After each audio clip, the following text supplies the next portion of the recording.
The Riot Games Smash clone that'll never see the light of day.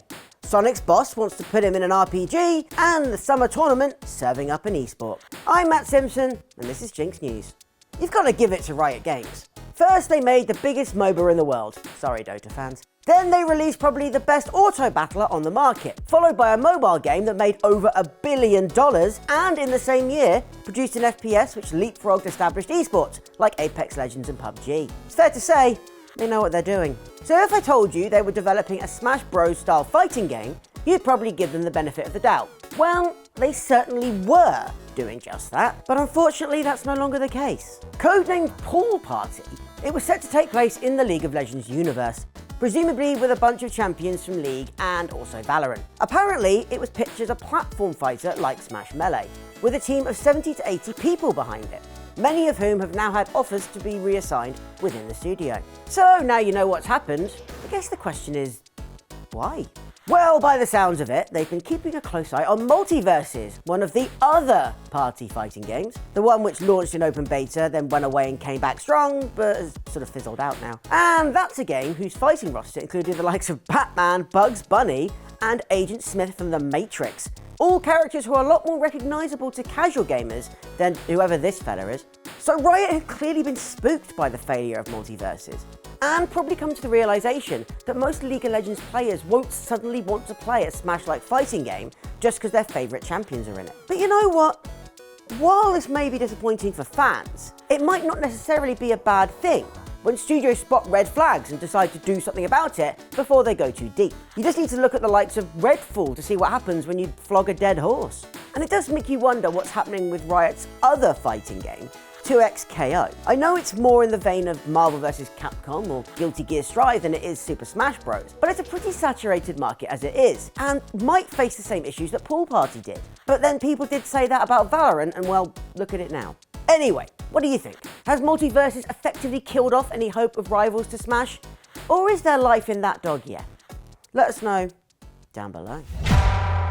We've had RPGs featuring a whole bunch of famous characters, from Super Mario RPG, to Kingdom Hearts, to Knights of the Old Republic. But incredibly, we've never had one based on Sonic the Hedgehog. But Sonic Team's head wants to change all that. In an interview with Good Vibes Gaming, Takashi Iizuka said he was shocked that one had never been developed before, and that he's very interested in changing it. He said the RPG game format is a lot of fun, and I've even thought to myself, you know, for the past 30 years, we haven't done a Sonic RPG.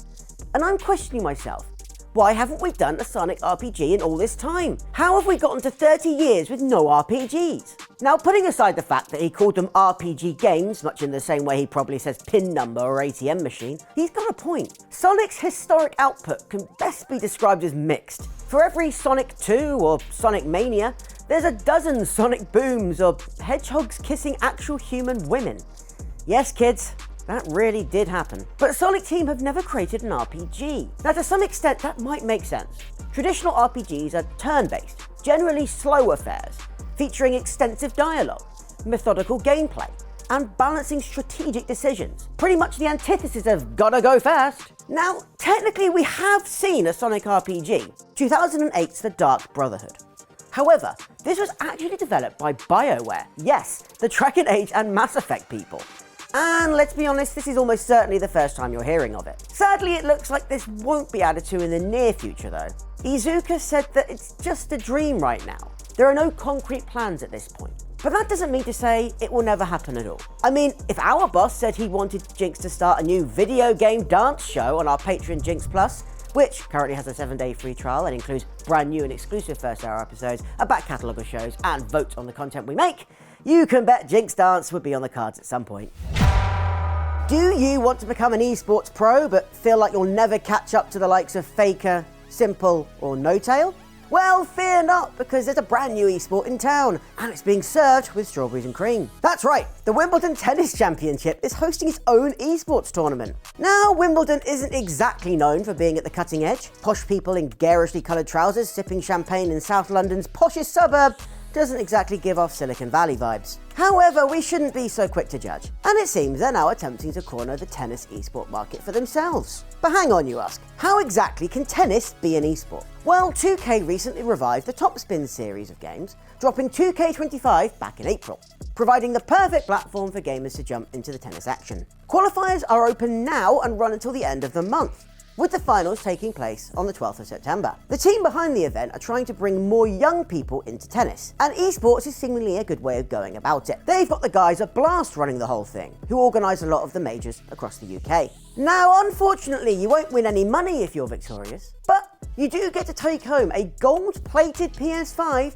etched with your name by the same guy who engraves the tennis trophies. If you want a chance to win, you can enter right now on their website. Whether this whole esports venture will serve up success, though, remains to be seen.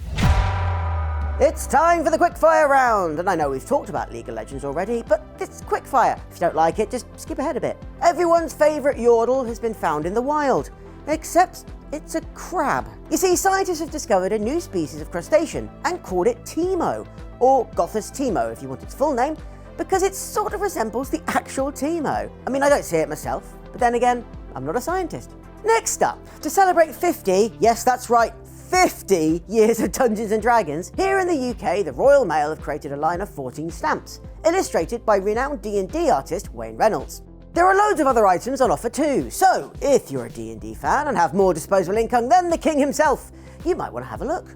And finally, to something that's even more expensive, but that I actually want. A book about the mythology of Elden Ring has been announced. It's called Gracegiven, The Mythology of Elden Ring, and is written by Jeff Truscott, who runs the rather excellent Smotown YouTube channel.